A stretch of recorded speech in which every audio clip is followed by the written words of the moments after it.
기도하겠습니다. 거룩하신 아버지 하나님, 주님의 은총에 감사드립니다. 오늘도 주일을 맞이해서 저희들의 삶을 주께서 권장하시고 책임져 주시는 그 은혜의 말씀 안에 저희들이 거하게 하여 주시려고 저희들을 불러내어 주셔서 어두움과 세상과 우리라는 자기의 욕망 안에서 끄집어내어 아버지의 영원하신 그 마음 안으로, 사랑 안으로, 은혜 안으로 들어가게 하시니 감사합니다. 오늘도 주님께서 주시는 말씀으로 말미암아 주님의 거룩한 몸들로 새롭게 지어지게 하여 주시옵소서. 예수님의 이름으로 기도드립니다. 아멘. 자, 하나 말씀 나눕니다. 오늘은 로마서 15장 1절로 7절입니다. 로마서 15장 1절로 7절입니다. 믿음이 강한 우리는 마땅히 믿음이 약한 자의 약점을 담당하고 자기를 기쁘게 하지 아니할 것이라. 우리 각 사람이 이웃을 기쁘게 하되 선을 이루고 덕을 세우도록 할지니라. 그리스도께서 자기를 기쁘게 하지 아니하셨나니 기록된 바 주를 비방하는 자들의 비방이 내게 미쳤나이다 함과 같으니라. 무엇이든지 전에 기록된 바는 우리의 교훈을 위하여 기록된 것이니 우리로 하여금 인내로 또는 성경의 위로로 소망을 가지게 함이니라. 이제 인내와 위로의 하나님이 너희로 그리스도 예수를 본받아 서로 뜻이 같게 하여 주사 한 마음과 한 입으로 하나님 곧 우리 주 예수 그리스도 아버지께 영광을 돌리게 하려 하노라. 그러므로 그리스도께서 우리를 받아 하나님께 영광을 돌리심 같이 너희도 서로 받으라. 아멘. 우리는 지난 2주에 걸쳐서 그 앞에 장 14장 1절부터 23절 전체 장을 함께 말씀으로 나누었습니다.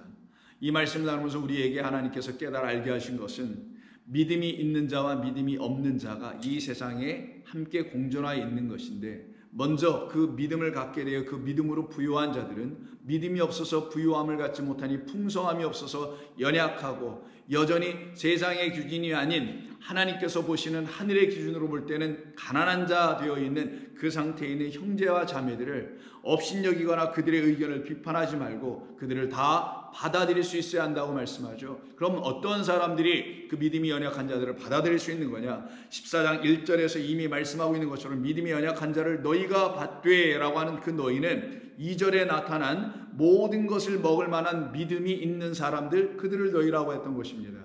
그렇게 그와 같은 사람들은 형제와 자매들을 온전히 받아 영접하여 그들에게 참된 믿음에 대한 이야기를 가르쳐 증거해 줄 것이며 그로 인하여 하나님께 영광을 돌릴 수 있는 사람들이 됩니다. 그래서 믿음이 없는 자와 믿음이 있는 자가 서로 둘로 나눠진 것 같아 보이나 결국 믿음이 있는 자들이 믿음이 없는 자들, 연약한 자들을 도움으로 이 둘이 둘로가 아니라 하나로 연합하게 되는 역사가 일어나게 되죠. 이것이 바로 우리 주 예수 그리스도께서 교회를 세우신 뜻이었으며 교회인 각각 성도는 그와 같은 하나님의 몸된 교회로 세워져 가야 한다는 것이 오늘 15장 1절에서 7절에 걸쳐서 주님께서 바울을 통하여 우리에게 전해주시려고 하시는 말씀인 것을 알아야 합니다. 그래서 이 일을 위해서 하나님께서는 우리에게 일찍이 참된 교훈, 그 말을 다른 말로 하면 진리이고요, 그 말을 다르게 하면 지혜의 말씀입니다.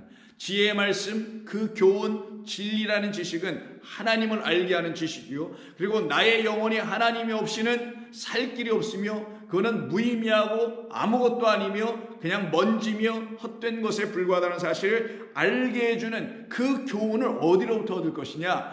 하나님께서 밀찍이 우리에게 주신 말씀을 통하여 얻어야 된다는 것을 오늘 본문 4절에 말해줍니다.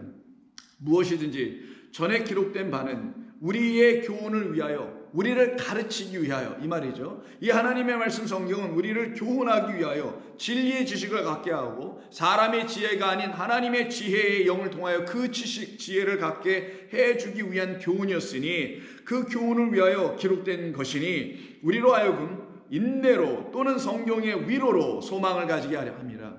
내 자신이 지금 믿음이 연약합니다. 믿음으로 아직 부유하지 못해요. 즉 세상에 대해 죽고 죄에 대해 죽고, 그래서 세상에서 죽었으나 그러기 때문에 살아난 자, 세상의 것에 대한 다 나를 채울 수 있는 것들이 아니라는 걸 알아요. 나에게 생명을 줄 수 있는 것이 아닌 것이라는 걸 알게 됐을 때 세상의 것을 잃어버리기 시작해요. 내 뒤로 다 빠져나가게 됩니다. 그걸 잃어버렸고, 그렇다가 뭘 찾아요? 내 안에 찾아 들어오시는 그리스도로 말미암아, 하나님의 영으로 말미암아 참된 생명을 발견하게 되는 거예요. 그러다 잃었다가 다시 찾았다가 하죠. 이때 어떤 일이 벌어져요?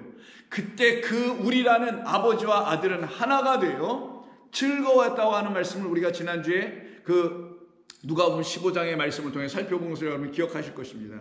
바로 그 일을 위해서 우리로 하여금 인내로 결국은 참고 끝까지 소망을 갖고 나아간 자들은 어떻게 된다고요?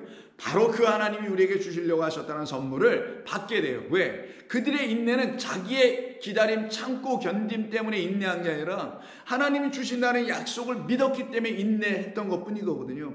내가 얼마나 참고 잘 기다리는지 내가 나를 한번 시험해 볼 거야 라는 그런 차원의 기다림, 인내, 참을성 많음이 아니라 약속을 갖고 있기 때문에, 약속은 반드시 이루어진다는 걸 믿음의 그 부유함으로 믿고 있기 때문에 그들 가운데는 그 소망이 결단코 빗나가고 어긋나거나 이루어지지 않는 것이 아니라 다 나타나게 될 것이다. 그때 비로소 드디어 한 마음과 한 입이 된다는 거예요. 믿음이 없는 자와 믿음이 있는 자가 이제는 한 성령, 한 아버지, 하나의 말씀을 딱 갖고 있으니 서로 한 입이 딱 되네요. 여기서 말을 해도 이렇게 말해, 저기서 말을 이렇게 해도 저를 똑같이 말해. 그래서 누구든 모든 성도가 같은 하나의 진리의 영에 감흡돼요. 그 성령이 주시는 지혜의 말씀을 모두가 갖게 되는 걸 오늘 본문 6절에서 말씀하기를 한 마음과 한 입으로 하나님 곧 우리 주 예수 그리스도의 아버지께 영광을 돌리게 시작하더라. 이들이 다 누구냐? 15장 1절과 2절에서 말씀하고 있는 내용의 믿음이 강한 우리라고 하는 겁니다.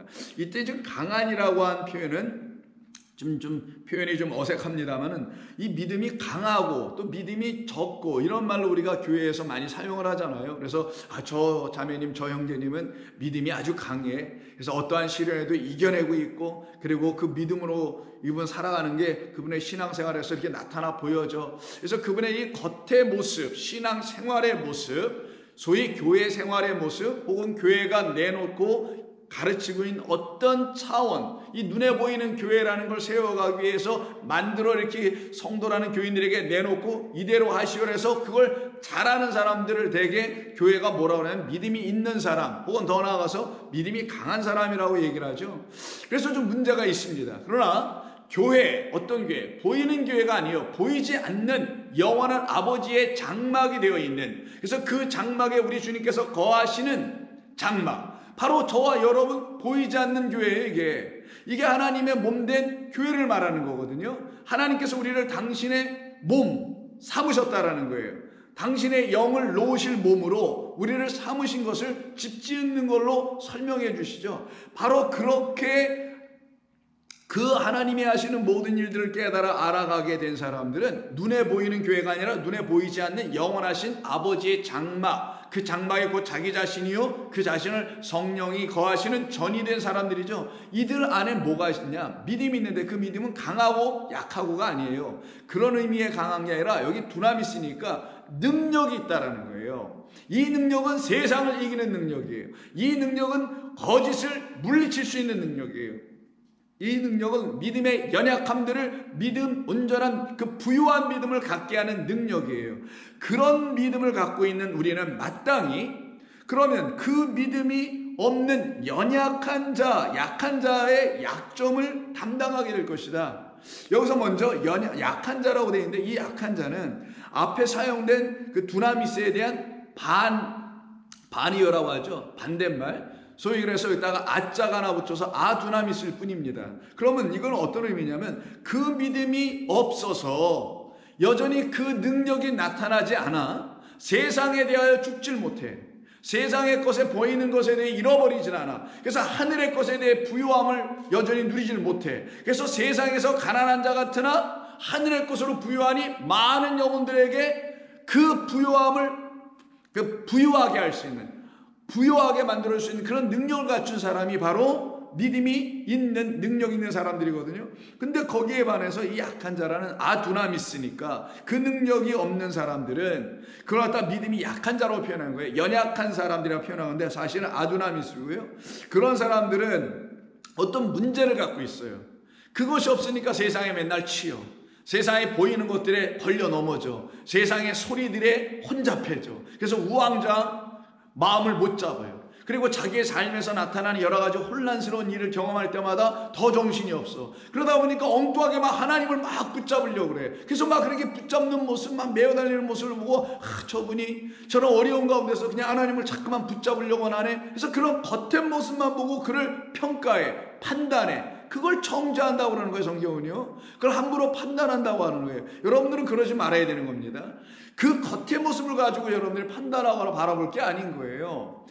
하나님의 말씀이 온전히 그에게 풍성한 지식과 지혜의 영으로 임하여지게 되면 그는 자연스럽게 안으로 능력을 갖게 돼요. 단단해집니다. 튼튼해집니다. 든든해지기도 합니다. 그때 그들은 세상에서 그들을 위협하는 적신과 칼과 기근과 헐벗음 등등의 모든 나타나는 우리에게 공격적으로 나타날 수 있는 그런 것들을 능히 이길 수 있는 능력 두나미스를 갖게 되는 거예요. 근데 그렇지 못한 아두나미스의 상태, 그 능력을 갖고 있지 못한 자들은 약점을 갖고 있을 것이다 라고 이게 본문에 번역을 했는데, 약점하면 어떤 사람이 갖고 있는 결점 이렇게 보여지잖아요. 저 사람 저런 약점을 갖고 있네. 저것만 없어도 좋겠는데 라는 그 약점을 얘기하는데, 이건 아스테네스라는 말로 약점이 아니라 이미 앞에 있는 14장 1절에서 연약한 자라고 좀 표현되어 있죠. 연약함이에요. 연약함. 그 연약한 것, 명사로 쓴 것뿐이니까 그 연약한 것을 갖고 있는 거예요. 그래서 믿음이 연약한 자는 채소만 먹는다고 되어 있잖아요. 바로 그 상태에 있는 거예요. 이게 약점이 아니라 연약한 것을, 그가 갖고 있는 그 연약한 부분을 그 믿음이 있는 사람이 담당해 줄 것이다. 그러면 그 믿음이 있는 사람, 또 믿음이 없는 사람, 연약한 사람, 또 능력 있는 사람, 이 모든 게 무엇을 의미하는 건가? 우리가 다 한때는요, 다 믿음 없었던 사람들입니다. 연약했던 사람들입니다. 세상에 대해서 죽을 수 없는 사람들이었어요. 세상에 대해서 완전히 떠날 수 있는 능력이 없는 사람들이었어요. 세상 없으면 못 살 사람들이었죠. 세상이 내주는 걸 완전히 묶여갖고 거기와 그냥 하나가 돼서 살아갔던 사람들. 근데 우리는 이렇게 사는 사람들이죠. 지금 그 세상이 내게 떠나가도 상관없어요. 이미 내게 떠나갔으니까 나하고 상관도 없어진 세상일 뿐이에요. 그래서 이 세상에서 나를 어떻게 공격을 하건 위협을 하건, 나에게 생명의 어떤 위협, 건강의 위협, 재산의 위협, 자녀의 어떤 어려움, 이런 게 있다 할지라도 세상에 대해 딱 십자가에 못 박혀, 십자가 진리의 말씀에 딱 못 박혀진 자들은요, 거기에 대해서 이미 끝났기 때문에 그 세상이 나에게 참된 걸 주지 못하니 참된 걸 주시는 진리의 못에 박혀있는 나를 해할 것이 없도다라고 하는 것을 깨달아 알게 되는 거예요. 그것을 예수의 죽은 그 몸을 짊어졌다고 표현하기도 하는 것입니다. 그런 사람들은 더 이상 이 세상의 것에 대해서 관심이 없어요. 왜? 그들은 새로운 지혜를 갖게 됐거든요. 새로운 깨달음이 그들에게 들어와 있거든요. 그래서 고린도전서 1장 21절에 보면은 하나님의 지혜에 있어서는 이 세상이 자기 지혜로, 세상의 지혜겠죠. 그럼 하나님을 알지 못함으로, 맞아요. 하나님을 알게 하는 지혜는 하나님이 주시는 하나님의 지혜밖에 없는 거예요. 세상을 알게 해주는, 세상 보이는 그것만 갖고 있으면 세상을 알 수 있어요. 근데 그 세상의 지혜로는 하나님, 보이자 내용하신 하나님을 알 길이 없으므로 하나님께서 어떻게 하셨냐? 전도의 방식으로 하셨는데 그것을 가지고 사람들을 믿게 해요. 전도, 복음을 전해주는 것을 가지고 사람들로 하여금 믿음을 갖게 해요. 그리고는 그 믿는 자들에게는 구원을 일으켜 하시는 생명을 전부 다 주어버리시네요. 근데 사람들이 볼 때는 이 방식이 뭘로 보이냐? 미련한 것처럼 보인다라는 거예요. 곧 자기의 지혜가 헛됨을 알기 이전에는 세상의 지혜가 더 위대한 것처럼 보이고, 자기가 갖고 있는 세상이 내어준 지혜가 자기 자신도 구원할 수 없다라는 그 솔직한 심경을 고백하는 자들, 이게 정말 죄인으로 하실 때 오는 사람들입니다. 자기 죄를 자백할 수 있는 자들이에요. 나 이런 죄 저런 죄인데 이거 자백하는 게 아니라 나는 육인데 육인 내놓을 수 있는 건 죄밖에 없고 죄인인 내가 나를 구원할 수 없는 그런 지식을 갖고 있지 못하고 그런 지혜가 내게 없으니 그런 하나님의 영이 내게 없으니 나는 내가 갖고 있다는 모든 세상적 지식, 세상이 내놓을 수 있는 지혜, 이 모든 것이 오히려 나의 영혼을 미련하게 어리석게 만들고 있구나. 이게 미련하다 어리석다라는 말이에요. 그래서 바보처럼 만들고 있다는 거죠. 바로 이 모노스라는 단어를 쓰게 되는데 바로 그 상태로 떨어져 있는 나를 오히려 우리 주님께서 오셔서는 어떻게 해요? 건져내시고선 하신 말이, 그럼 내가 지금까지 갖고 있다는 그 세상의 지혜와 지식에 너의 영혼 하나라도 구원해 놓고 있더냐? 내가 그 지식으로 너의 영혼이 편안하고 즐거움을 누리고 안식 가운데 거하고 있더냐? 아니에요. 제가 그러질 못하고 있었네요. 고백합니다. 제 영혼이 주님 앞에 엎드립니다. 저는 그런 줄만 제가 스스로 저에게 스스로 주입시키고 저에게 스스로 강제로 제가 의도적으로 저를 만들었던 것 뿐이지 저는 그러질 못했습니다 라고 솔직하게 자백하게 되는 사람들은요, 자기의 지혜가 헛됨을 알게 됩니다. 왜 그런 거냐면 그 지혜를 가지고서는 자기를 구원할 수 없다는 걸 철저하게 알았기 때문이에요. 그때 바로 그 순간에 그들이 구하고 찾아야 될 게 뭐냐고요. 두드려야 될 게 뭐냐고요. 그 좋은 것, 성령, 하나님의 영, 그 영만이 우리에게 임하시게 되면은 그 영이 우리 안에서 어떤 일을 하냐? 하나님의 것을 알게 해요. 하나님의 그 깊은 것까지도 통달하게 하는 영이 되는 거예요. 그래서 고린도전서는 그 영의 능력을 놓고 끊임없이 말씀하고 있는 거예요. 그 영으로는 하나님의 깊은 것까지도 깨달아 알 수 있게 해주는 능력을 줘요. 그때 그 능력을 가진 사람들은 믿기 시작합니다. 믿어지게 돼요. 맹목적 믿음, 불안해서 막 믿는 것, 걱정돼서 믿는 것, 이런 믿음이 아니라 확실해서 믿는 거예요. 분명해서 믿는 거고 알게 되어서 믿는 거예요. 진리의 영이 있기 때문에 믿는 거고 지혜의 영이 그들을 붙잡았기 때문에 믿게 되는 거예요. 이게 정말 다른 믿음입니다. 우리 예배당에 찾아와서 함께 예배드리고 있는 여러분들은 이 믿음을 소유하는, 그래서 그 믿음으로 부요해져야 될 사람들이 되는 것을 꼭 기억하셔야 합니다. 그래서 바로 그와 같이 믿음을 온전히 갖고 있는 사람들은 이방인이나 이 세상이 내놓는 것에 대해서는 미련한 사람들이 되기 시작하는 거예요. 그래서 오직 부르심을 받은 사람들은 하나님의 지혜에 대해서, 그 능력에 대해서만 살아납니다. 그래서 24절 보세요. 오직 부르심을 받은 자들에게는 유대인이나 헬라인이나 그리스도는 하나님의 능력이요. 그래서 그리스도는 예수님을 말하는 게 아니에요. 그리스도는 진리를 말하는 거예요. 그 누구에게도 진리는, 혹은 진리의 영인 하나님의 말씀은 그들에게 능력인데, 어떤 능력이냐? 하나님이 주시는 능력이 된다. 그래서 그걸 하나님의 능력이라고 한 거고, 그 능력으로 말미암아 지식을 갖고 지혜를 가져요. 그걸 하나님의 지혜니라 라고 24절에서 말하는 것입니다. 하나님의 어리석음이 사람보다 지혜롭고 하나님의 약하심이, 이게 지금 연약하다는 말입니다. 여기서 처음 나오는데 사람보다 더 강하니라. 27절. 그러나 하나님께서 세상에 미련한 것들을 택하사, 이게 뭐로 쓴데? 미련한 것들을 택하사, 자, 지혜 있는 자들을 부끄럽게 하셨다는 거예요. 이때 미련한 것들을 왜 택했어요? 이런 말로 한번 써보겠습니다. 지식 없고 지혜 없고 학문이 짧고 배움이 없고 뭐 세상에서 찌질이 됐고 아무것도 능력 없고 이런 사람들만 골라서 하나님이 택하신다고 하실 건가요? 그러면 배우고 능력 있고 많이 갖고 있고 잘생기고 이런 사람들은 안 택하세요? 아니잖아요, 여러분. 그러니까 성경은 절대로 그런 세상의 이원론적 가치관, 둘로 나눠진 이중적 잣대를 가지고 보는 게 아니라는 걸 꼭 아셔야 합니다. 여기서 미련하다, 뭐 세상에 미련한 것들을 택하셨다라는 거잖아요. 그럼 이 사람들은 누구예요? 그 윗절에서 우리가 이미 읽었던 21절에 있는 하나님의 지혜로 말미암아 전도함을 받고 구원함을 얻은 자기 지혜를 부정한 사람들이죠. 그 자기 지혜 어디서 왔어요? 세상에서 왔잖아요. 그래서 세상에서 갖게 된 자기 지혜가 헛되고 미련한 것이라는 걸 알게 된 사람들을 갖다가 세상에 미련한 것되다라는 자기 자신을 본 사람들이에요. 나는 이 세상에서 지혜로운 자인 줄 알았어. 좀 공부 좀 해가지고 뭘 좀 배워서 좋은 집안에서 나서 뭐 책 좀 읽어서 뭐 등등등등 해서, 그런데 보니까 참된 지혜가 딱 나타나더니, 나타남이 은혜예요. 안 나타나니까 큰일 난 거지. 그런 사람들에게는 계속 화인 거지만 여러분들에게 나타났어. 포기로다. 나타나니까 자기 갖고 있는 모든 것들이 다 헛된 것을 알게 됐어요. 그들을 놓고 뭐라고요? 세상에 미련한 것들이라는 거예요. 이제는 세상에 대하여 미련해져.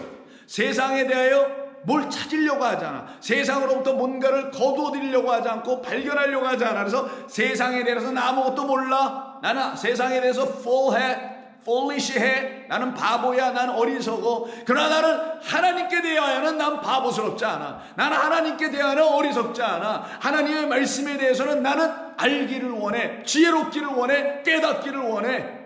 이 사람들이 누구예요? 택함받은 사람들이에요. 그러니까 하나님이 그들을 택하여 내사 세상에서 찌찌리를 택하였다는 게 아니라 세상의 것에 대하여는 더 이상 찾을 게 없음을 알았던 모든 사람들은 배우고 못 배우고 이런 사람들이 아니라 하나님의 말씀에 사로잡힌 사람들이에요. 누구든. 그래서 그들이 누구든 하나가 딱 되는 거예요.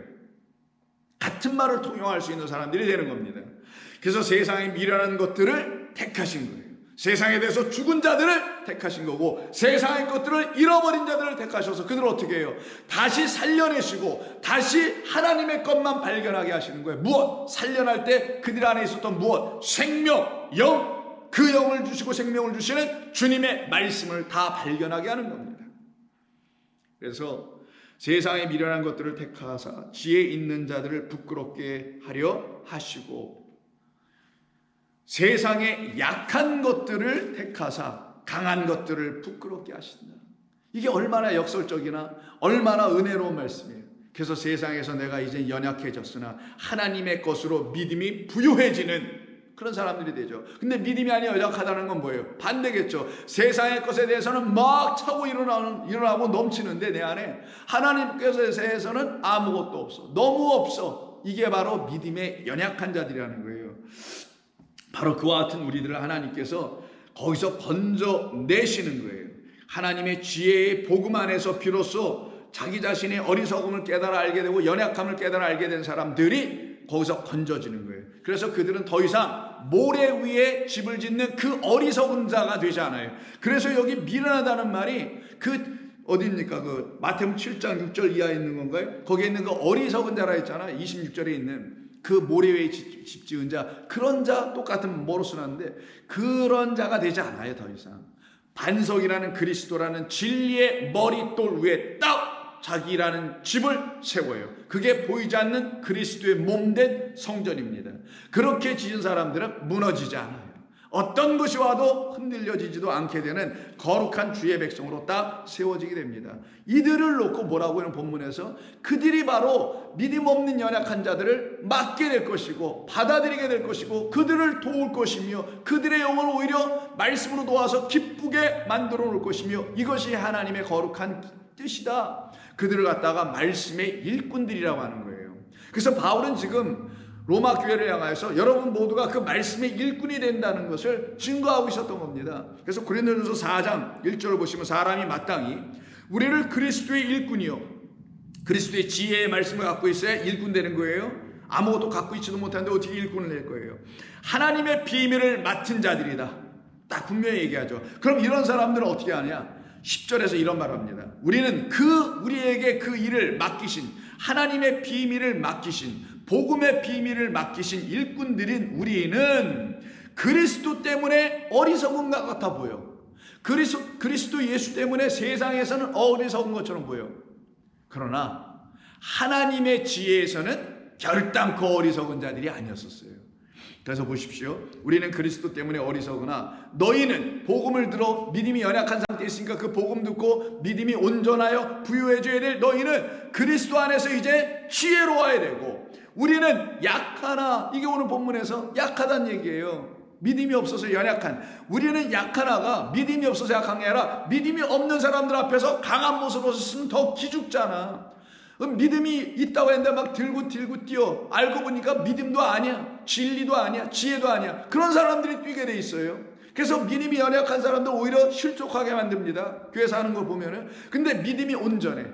자기가 부정돼 버렸어. 자기가 갖고 있는 세상의 지식이 지혜가 헛되다는 걸 알고 어리석었다라는 거 그것 때문에 내가 연약해졌다는 걸 알았어. 그래서 하나님의 지혜로만 내가 구원을 받았다라는 놀라운 은혜가 자기 안에서 경험되고 체험됐어. 그들만 이제 참으로 하나님의 말씀에 대하여 강한 자들이 되고 지혜로운 자거든요. 이들은 믿음이 없는 사람들을 깔보거나 어디 업신여기거나 그들의 의견을 비판하거나 거두어들이지 않거나 하는 사람들이 아니에요. 그래서 바울이 지금 우리는 약하나 믿음이 있지만 우리는 약한 자로, 그러나 당신들은 강하고 너희는 존귀하나 우리는 비천하여 왜 이렇게 하냐? 이렇게 함으로써 아버지의 뜻, 그와 같은 사람들, 연약한 사람들, 믿음 없는 사람들 그리스도의 몸된 교회로 반석에 딱 세워질 때 그들에게 주신 하나님의 지혜로 세워지는 이 일을 맡은 자, 복음의 일꾼, 말씀을 맡은 자들이기 때문이라는 거예요. 이 일을 하는 과정에서 13절 이런 일을 경험하죠. 비방을 받은 즉 권면하니 우리가 지금까지 세상의 더러운 것과 만물의 찌꺼기처럼 되어 있다. 그러나 우리는 여기에서 실망하거나 좌절하지 않는다. 왜? 바로 그들을 향하여 복음으로 하나님의 아들들로 다시 다 거듭나게 하기 위한 이 거룩하신 아버지의 뜻에 부름을 받았기 때문이다. 그래서 15절 그리스도 안에서 1만 스승이 있으되 아버지는 많지 아니하니 그리스도 예수 안에서 내가 복음으로서 너희를, 그 연약한 너희를 다시 낳아서 물과 성령으로 다시 낳아서 하나님의 거룩한 주의 백성으로 세워 주었다는 말을 하는 것이죠. 그래서 같은 고린도전서 8장 6절을 보시면은 바로 이와 같은 하나님의 지혜의 말씀을 갖고 그것으로 구원을 받은 사람들은요, 반드시 이것을 다 깨달아 알았기 때문에 그것이 힘이 되고 능력이 되고 기쁨이 되고 감사가 됐던 거예요. 그게 뭐냐? 8장 6절이에요. 그러나 우리에게는 하나의 하나님 곧 아버지가 계시니 이거를 알았어. 그래서 이게 지혜와 지식이 되고 감사가 돼. 그로 말미암아 만물이 그에게서 났다라는 것도 알았어. 모든 게 아버지에게서 나왔다는 게 알았어요. 그리고 우리도 그를 위하여 있고 또한 하나의 주 예수 그리스도께서도 계시니 그는 만물이 그로 말미암아 생겨난 거고 우리도 그로 말미암아 지어졌다라는 걸 비로소 알았어. 이때 그리스도는 진리예요. 예수님에 의해서 우리가 지어지고 만들어졌다는 게 아니라 진리라는 그리스도, 그 영에 의해서 만들어져 나온 자들이다. 그래서 우리라는 지금 육은 영에 의해서 만들어진 거예요. 근데 그 육에 다시 영을 만나게 되면 그 영으로 회개하여 돌아가는 거, 이걸 본향으로 가는 거라고 하는 거예요. 그러니까 말씀이 육신이 되어서 오신 주님으로 말미암아 육신 안에 있는, 우리 주님 안에 있는 그 영인 그리스도로 말미암아 그 그리스도를 발견하여 그 비밀을 알게 된 자들은 그 그리스도를 영접하여 자기들 육 안으로 영접하여 육이 끝나고 영이 되는 자들이 되는 거예요. 그래서 다시 만물의 근원인 영으로 돌아가는 거예요. 그래서 만물은 육이나 그 근원은 영이었다라는 것, 아버지가 영이시고 하나님은 영이시고 그리스도 영이신 그 영으로 말미암아 우리 육들이 탁 튀어나와 이 만물을 형상화하고 있는 거란 말이에요. 그 만물 중에 하나인 우리라는 육들이 다시 그 영으로 돌아가는 거를 신이 되고 엘로힘이 되는 거라고 얘기하는 걸 여러분은 꼭 잊지 마셔야 돼요. 이게 우리 예수 믿는 사람들에게만 주신 하늘의 복된 소식입니다. 그래서 복음인 거예요. 이 복음 때문에, 이 지식 때문에, 이 새로운 깨달음 때문에 그들은 복음의 일꾼이 되는 것에 대해서 결단코 불편해하지 않았던 거예요. 그래서 그 아래 9절을 보시면 그런데 이 지혜와 이 지식을 가지고 당신들이 그것을 가졌으면 그것이 당신들의 능력 혹은 권세가 되는데 그 권세로 세상을 이기고 거짓과 싸워서 승리하고 여러분 안에 침체에 들어온 더러운 영들을 얼마든 제어할 수 있는 그런 권세가 있다라는 거예요. 그런즉 너희의 그 권세가, 여기 자유로 번역했지만 권세입니다. 너희의 그 권세가 믿음이 약한 자들에게 걸려 넘어지게 하는 것이 되지 않도록 조심하라. 뭐겠어요? 믿음이 있다가 그 권세가 있어요. 지식이 있고 지혜가 있어요. 근데 그걸 가지고 믿음이 연약한 자들을 공격하거나 비방하거나 비판하거나 정죄하거나 하여 그들을, 연약한 자들을 걸려 넘어지게 하는 그런 권세가 되게 해서는 안 되지. 사실 여러분, 온전한 말씀이 들어오면 사람들이 그렇게 할 수도 없어요. 그렇게 되지도 않습니다. 어정쩡하고 비스무리한 것을 가졌고 변명하지도 않고 명확하지도 않은 그런 진리 아닌 진리 비슷한 것들을 가지고 있는 사람들이 오히려 길이길이 날뛰다가 자기도 쓰러지고 잿불에 쓰러지고 다른 사람들까지 쓰러지게 하는 실족하는 일이 왕왕 벌어지는 것을 우리가 볼 수 있지 않습니까? 그래서 고린도 교회뿐만 아니라 로마 교회뿐만 아니라 데살로니가에 있는 교회의 성도들을 향하여서도 바울은 데살로니가 전서 마지막 장인 5장 14절에 이렇게 얘기합니다. 또 형제들아, 여러분들을 권면하노니 게으른 자들을 권계하십시오. 그리고 마음이 연약한 자들을 격려하십시오. 힘이 없는 자들을 붙들어 주십시오. 모든 사람들에게 그리고 인내하십시오. 왜 인내라는 참으라는 말을 몇 개나 놨을까요?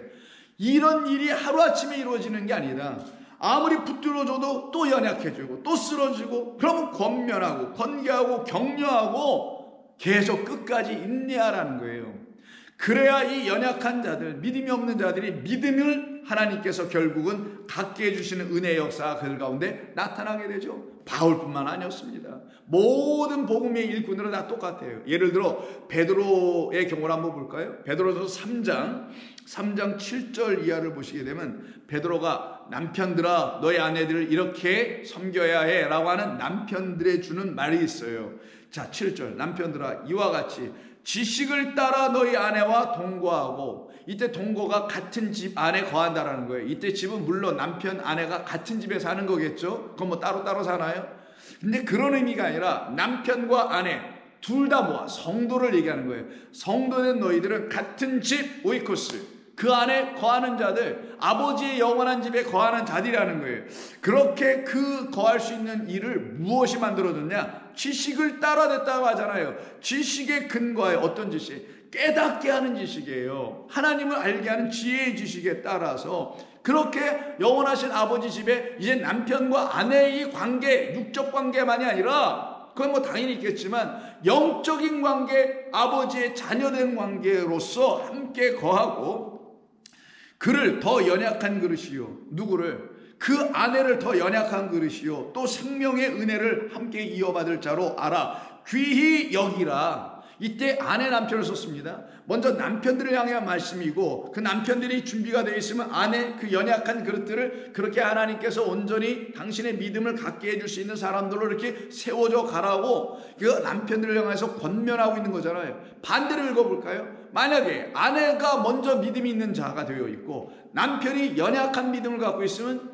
베드로는 거꾸로 아내에게 또 썼을 거 아니겠어요. 그래서 여기 남편과 아내는 성으로 남성과 여성 혹은 가부장적 사회의 어떤 의미의 남편과 아내, 이 개념으로 읽을 게 아니라 먼저 된 자, 나중 된 자로 읽어야 되는 거예요.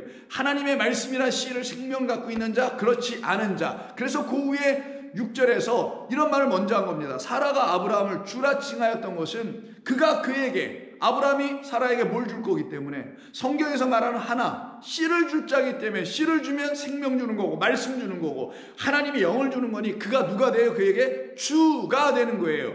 그와 마찬가지로 남녀를 뛰어넘어, 성을 뛰어넘어, 성은 없어요. 하나님의 나라는 아들만 있는 거지 남자와 여자가 있는 게 아니에요. 아들은 남자도 여자도 아니에요. 아들은 뭐라고 해야 되냐? 씨 가진 자, 말씀 가진 자, 생명 가진 자, 하나님의 영이 있는 자를 아들이라고 하는 거고, 그 아들이 되기 위해서 남자와 여자로 지어서 설명해 주신 것뿐이에요. 하나님의 나라는 딸이 있고 그 다음에 뭐 남자도 있고 여자도 있고 하는 게 아닙니다. 오직 아들만 있는 거예요.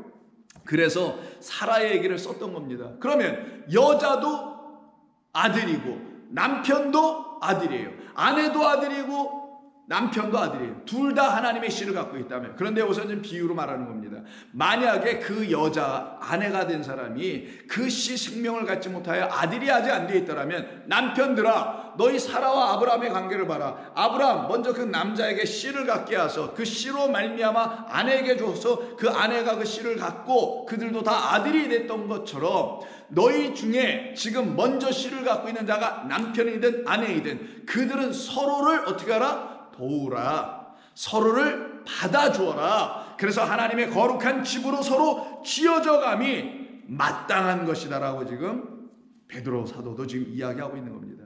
그래서 오늘 로마서 15장 1절에 보시면 바로 이렇게 하는 사람들은 어떤 사람들이냐? 1절에서 자기를 기쁘게 하는 사람들이 아니요, 그 자기를 기쁘게 하신 주님의 은혜로 말미암아 자기의 바로 옆에 있는 이웃을 이와 같이 복음으로, 지혜로, 말씀으로, 믿음의 부유함으로 부유하게 할 수 있는, 강건하게 할 수 있는, 그래서 능력 있는 사람이 되게 하는, 그리고 권세가 있는 사람이 되게 하는 그 기뻐하시는 일을 할 것이다. 그래서 그들은 자기를 기쁘게 할 자가 아니요, 자기 옆에 있는 누구를? 이웃을 기쁘게 할 자예요. 그럼 이웃을 기쁘게 하는 건 이웃인 하나님을 기쁘게 할 것 아니겠어요? 이웃사랑, 하나님 사랑 같은 것처럼. 그래서 2절에서 우리 각 사람이 이웃을 기쁘게 하되, 이런 말이 나오는 거예요. 그러니까 기쁘게 한다는 게 뭡니까? 어떤 사람들이 기쁘게 해요? 자기를 기쁘게 하는 사람들이 있고요, 이웃을 기쁘게 하는 사람들인데, 자기를 기쁘게 하는 사람들은 여전히 육에 있고 사람의 영광을 취하는 사람들입니다. 땅에 보이는 것으로 영광을 취하고 자기라는 육, 곧 땅이라는 육, 여기에 머물러 있는 사람들이에요. 그러나 이웃을 기쁘게 할 수 있다. 이웃 누구와? 하나님께서 나라는 사람을 이웃 삼아 나에게 참된 기쁨이라는 깨달음과 감사의 은혜를 다 부어주셨단 말이에요. 그것을 갖고 있는 나는 이미 육에서 끝나고 세상에서 끝나고, 그리고 하나님의 영에서 다시 지어진 사람들이죠. 이들이 바로 해방된 사람이에요. 뭐에서? 죄와 사망의 법, 세상이 내놓는, 보이는 것이 내놓는 그 법에서, 생명의 성령의 법, 영원한 하나님의 말씀에 의해서 해방된 사람들이죠. 이것을 잘 기록한 것이 로마서의 8장입니다. 그래서 이들이 해방되었잖아요. 그리고는 이 해방의 의미가 무엇인지를 바울은 3절부터 씁니다. 율법이 육신으로 말미암아 연약하여 할 수 없는 그것을 하나님은 하시나니 곧 죄로 말미암아 자기 아들을 죄 있는 육신의 모양으로 보내어 육신의 죄를 정하사 육신을 따르지 않고 그 영을 따라 행하는 우리에게, 이들이 자기를 기뻐하게 하는 자들이 아닌 거예요. 이제는 율법의 요구가 이루어지게 하려 하심이라. 육신을 따르는 자는 육신의 일을, 영을 따르는 자는 영의 일을 생각하나니 육신의 생각은 사망이요 영의 생각은 생명과 평안이니라. 육신의 생각은 하나님과 원수가 되나니 이는 하나님의 법에 굴복하지 아니할 뿐만 아니라 할 수도 없음이라. 그래서 8절에서 이 말을 해요. 육신에 여전히 남아있는 자는 자기를 기쁘게 할 거예요.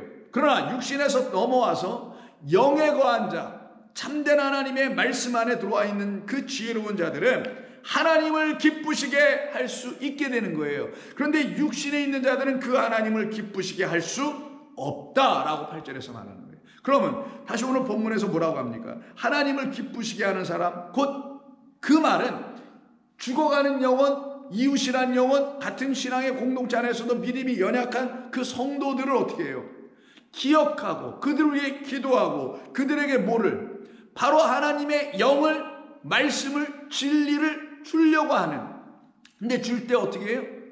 교만하게 주거나 그를 실족하게 주거나 권세로 막 줘서 그들을 좌절케 하거나 낙심케 하는, 쓰러지게 하고 넘어지게 하는 자로 주지 않고 바로 덕을 세우며 선을 이루어가는 사람으로 반드시 그 일을 감당하지 않겠어요?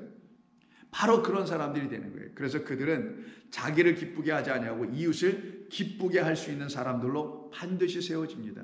그들은 사람의 영광을 취하지 않고요, 오직 율법이 내준 그 영을 갖게 돼요. 그 영으로 하나님을 기쁘시게 할 수 있는 자가 되니 율법을 기쁘게 하거나 율법이라는 것에 붙들려 살아가는 자의 육신의 세상에서의 기쁨을 추구하는 사람들이 아니게 됩니다. 그래서 갈라디아서 1장 10절에서 바울은 복음 외에 다른 것, 그것이 바로 율법인데 그것을 붙잡고 거기에서 뭔가 해보려고 하는 사람들을 놓고 이렇게 얘기해요. 이제 내가 사람들에게 좋게 하랴? 아니면 하나님께 좋게 하랴? 사람들에게 기쁨을 구하랴? 아니면 내가 지금까지 사람들의 기쁨을 구하였더라면 그리스도의 종이 아니니라. 결국 바울은 그 기쁨 추구한 게 아니라는 거예요. 그걸 육신의 기쁨이라고 합니다. 사람들에게 기쁨을 주면 그 기쁨 반드시 나와요? 반드시 받게 됩니다. 내가 준 것만큼 받게 돼 있으니까. 이게 세상이 이해잖아요. 그러니까 사람들에게 자꾸 어떤 기쁨을 줘서 그 기쁨 나도 받고 막 이러려고 하고 있잖아요. 그런 기쁨은 복음이 없더라는 거예요, 그 안에는. 근데 영으로 주는 기쁨이 있어요. 말씀으로 주는 기쁨이 있어요. 그의 영혼 안에 참된 기쁨을 주는 게 있어요. 그 기쁨은 그가 나한테 갚아줄 수가 없어요. 왜 갚아줄 수 없냐? 나에게 그거 갚아줘봤자 나는 이미 그걸 갖고 있다는 걸 그 사람도 알아요. 그럼 그걸로 갚아줄 수가 없고 한 입 한 말로 서로 교제하고 나누는 것밖에 없어요. 그러면 나로 하여금 어떤 사람이 그 기쁨을 받았으면 그 사람도 어떻게 하겠어요? 그 자기 안에 있는 새로운 기쁨을 가지고 그 기쁨이 없는 믿음이 연약한 자들에게 그것을 또 나누어 주겠죠. 그래서 그가 나에게 다시 돌리는, 사람에게 좋게 하고 서로 좋게 하고 사람을 즐겁게 하고 서로 즐겁게 하는 이런 삶이 서로 순환되는, 서로 주고받는 이 틀에 멈추지 않고, 여러분 육의 세계는 다 그렇잖아요. 선물 갖다 주면 선물 또 주어야 돼, 뭐 등등 그런 거에서 계속 쳇바퀴나 돌리고 있는 그런 삶에서 그들은 딱 끝이 나고 이제 어디로 들어가냐? 내가 그리스도로 하여금 나를 이웃 삼으신, 그래서 나를 기쁘시게 해주신 그 주님의 은혜로 말미암아 내 안에 있는 기쁨의 소식, 그 복된 소식을 바로 그것을 알지 못하는 사람에게 전해주는 것, 이 삶을 살아가는 사람을 지금 갈라디아서 지금 말씀하고 있었던 겁니다.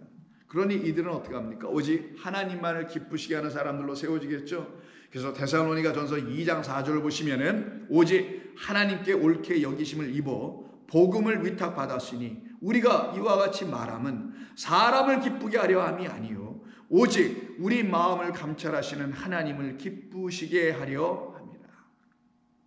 성도는 바로 이 삶을 살아가는 사람들입니다. 그러면 하나님을 기쁘시게 하는 사람들의 삶에는 실제적으로 무엇을 했기 때문에 하나님을 기쁘시게 하는 것이었을까? 그래서 오늘 본문은 2절에서 이런 얘기를 합니다. 우리 각 사람이 이웃을 기쁘게 하되, 어떤 일을 위해서 기쁘게 하는 거냐? 선을 이루고 덕을 세우는 것으로 기쁘게 할지어다, 이렇게 되어 있어요. 물론 여기 선을 이루다라는 말은 없고요, 덕을 세우다 할 때 세우다는 말은 없어요. 다 그 앞엔 전치사가 있을 뿐이에요. 선을 위하여 또 덕을 향하여, 이렇게만 번역하면 되는 건데 우리로 하여금 이해하기 위해서 이렇게 의역을 했어요. 좋습니다. 잘했어요. 자, 하나님을 기쁘게 하는 방법, 하나님을 기쁘시게 하는 방법이라기보다는 하나님께서 우리에게 주신 일이 있어요.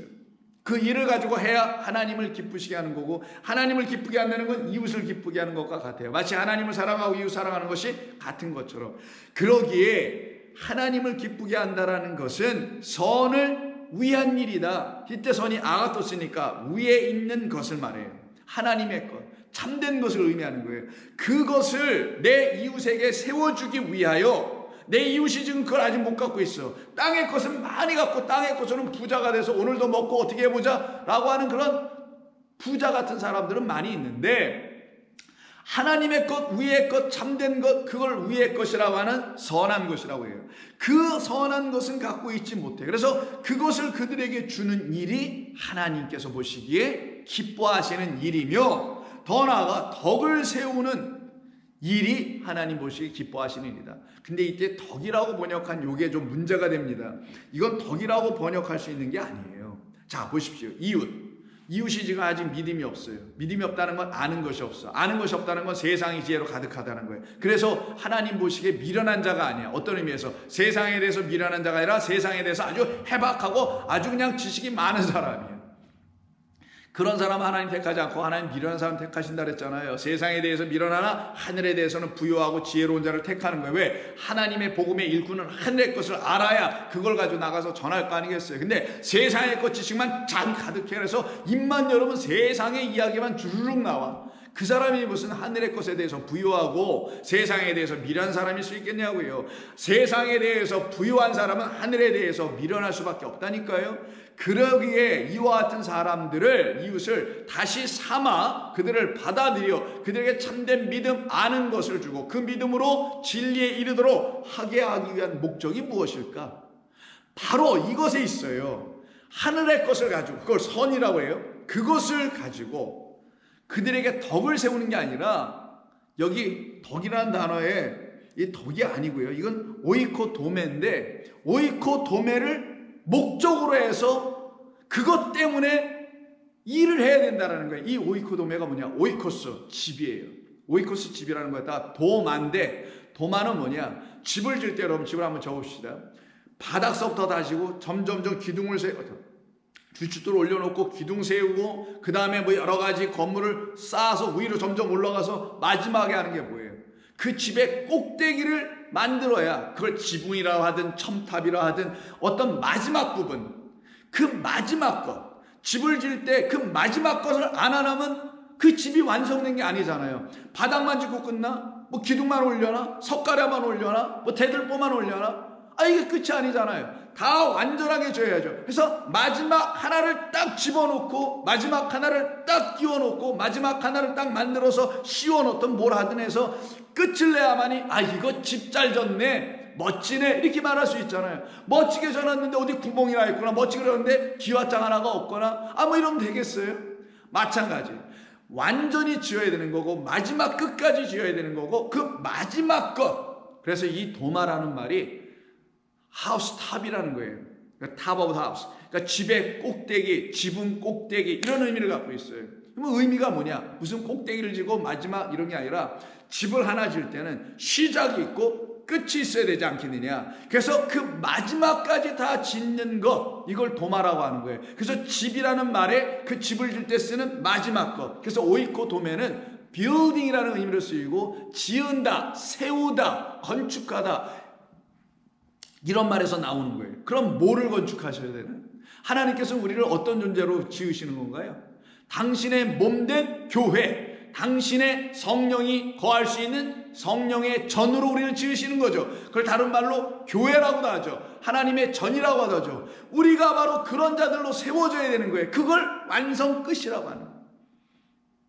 그런데 이것을 아직 하지 못하고 있는 믿음이 연약한 자들을 도와서 그들에게 참된 지혜의 말씀을 전해 주어서, 복음을 전해 주어서 그들로 하여금 이렇게 지어져 하늘 그 선한 것들이 다 되도록 하라. 이것이 하나님께서 기뻐하시는 일이요, 그래서 그걸 그렇게 하면 그 이웃도 기뻐할 일이다, 이걸 말씀하는 거예요. 그래서 이 오이코도메라는 건 바로 그런 때 사용하는 것이니 건축하는 거예요. 우리를 하나님의 거룩한 백성으로 지으시는 거고 하나님이 거하실 성전으로 지어지는 거예요. 그래서 예배소서 2장을 보시게 되면은 바로 우리 주님으로 말미암아, 주의 영으로 말미암아, 성령으로 말미암아 우리 안에 지어져야 할 하나님의 거룩한 것을 설명하는 게 19절 20절 중에 쭉 있는데, 그 중에서 20절부터 읽을게요. 너희는 사도들과 선지자들의 터 위에 세우심을 입은 자라. 그리스도 예수께서 친히 이 일을 위하여 우리를 다시 짓기 세우시기 위하여 모퉁이 머릿돌이 되셨느니라. 진리의 초석이 되셨다라는 거예요. 자, 그의 안에서 건물마다 서로 연결하여 주 안에서 성전이 되어가고, 이때 건물이라고 되어 있죠. 이 말이 오이코도메예요. 건물마다. 근데 오늘 본문은 덕이라고 했네요. 이게 덕이다 보니 저 사람 덕이 좀 있어. 다른 사람들에게 덕망이 있어서 우리 교회에 저 사람 같은 사람 몇 사람만 있어도 많은 사람들이 찾아올 거야. 저 사람의 인격과 저 사람의 삶을 보고 그리스도는 저렇게 사는 거라고 하는 그런 덕일까요, 이게요? 도덕할 때 그 덕이냐고, 이 덕이 아니에요. 우리 예수 믿는 사람은 그런 덕 다 이미 끝난 거예요. 내가 나의 덕 가지고 나를 지을 수 있는 것은 없다라는 걸 알게 된 사람이에요. 고작 저야 무너질 장막 짓고 말았다라는 걸 다 알게 된 사람들이기 때문에 그런 덕으로 자기를 짓지 않고요, 오직 그리스도라는 진리의 영으로 우리를 다시 지어야 된다는 걸 철저히 안 사람들, 그래서 하나님의 말씀으로 다시 살아나 그 지혜를 갖기를 소망하는 사람들로 다 지어지는 거잖아요. 그러니 그 안에서 건물마다 서로 연결하여 주 안에서 성전이 되어가고, 너희도 성령 안에서 하나님이 거하실 처소가 되기 위하여 그리스도 예수 안에서 함께 지어져가는 일 할 때 이 지어진다는 말이 또 그 말입니다. 그러니 우리로 하여금 하나님께서 하시는 일이 무엇인지, 우리에게 원하신 일이 무엇인지, 우리를 향하여 작정하신 뜻이 무엇인지를 알게 되고 그 뜻이 우리에게 나타나 믿음으로 부유한 사람들, 그래서 세상에서 가난한 자 같으나 많은 사람들을 부유하게 할 수 있는 그 능력 있는 사람들, 그 두나미사 에수시아를 다 갖고 있는 그런 사람들은 그렇지 않은 이웃을, 그들의 심령을 기쁘게 할 수 있는, 그래서 그들을 기쁘게 하니까 하나님 보시기에 너무 좋아, 하나님을 기쁘시게 하는, 그래서 육에 거하지 않고 영에 거하 있는 생명의 말씀을 가지고 살아가는 사람, 이런 사람들만이 하나님의 거룩한 백성으로 이 세상에서 주님의 말씀이 되어 살아가는 종들이 되는 거예요. 그래서 같은 예배소서 4장 12절 이하에서도 똑같이 이런 말씀을 합니다. 이는 성도를 온전하게 하여 봉사일을 하며 그리스도의 몸을 오이코돔에 세우게 하려 합니다. 열심히 봉사 충성했어요. 왜 하는 거냐, 그거.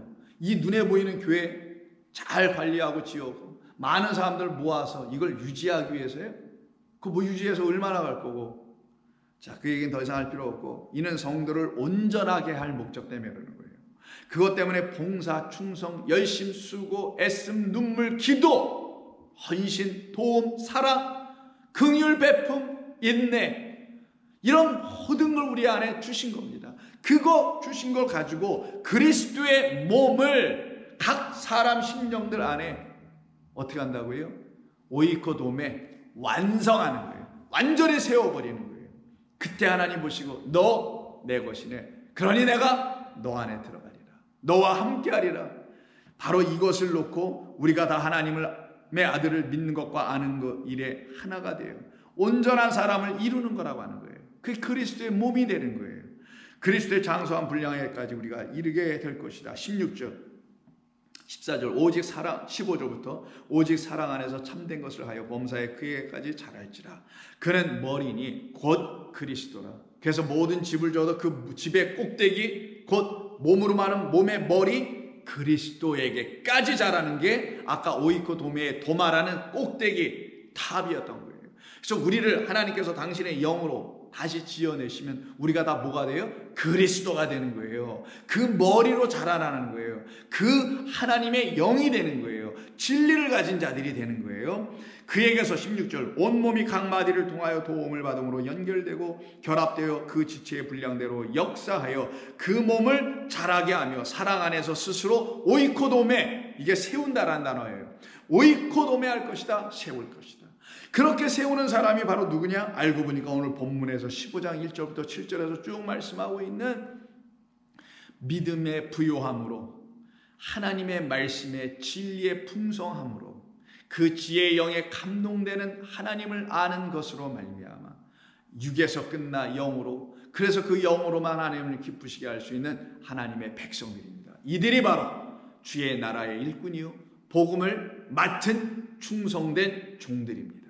여러분들이 그와 같은 일들을 감당하여 이 교회 안에서부터 시작하여 여러분의 삶의 자리에 있는 또 다른 성도들, 교회가 되어야 될 그들 외에까지도 역사되길 주의 이름으로 부탁드립니다. 하나님 감사합니다. 오늘도 저희들에게 주신 이 말씀에 우리가 새 힘을 얻고 우리에게 하나님이 허락하신 삶의 일이 무엇인지를 다시 한번 마음에 가다듬고 하나님께서 우리를 통하여 하시게 할 그 가장 선하고 하나님이 기뻐하실 일인 바로 오이코도메 하는 일, 주님의 몸된 교회로 그리스도의 몸으로 머리로 자라나야 할 그 일에 우리 모두가 헌신하여 서로서로 용납하고 서로서로 받아주어 서로서로 세워져 가고 서로서로 연결되어 하나님의 지체들이 다 되게 하여 주시옵소서. 예수님의 이름으로 기도드립니다. 아멘.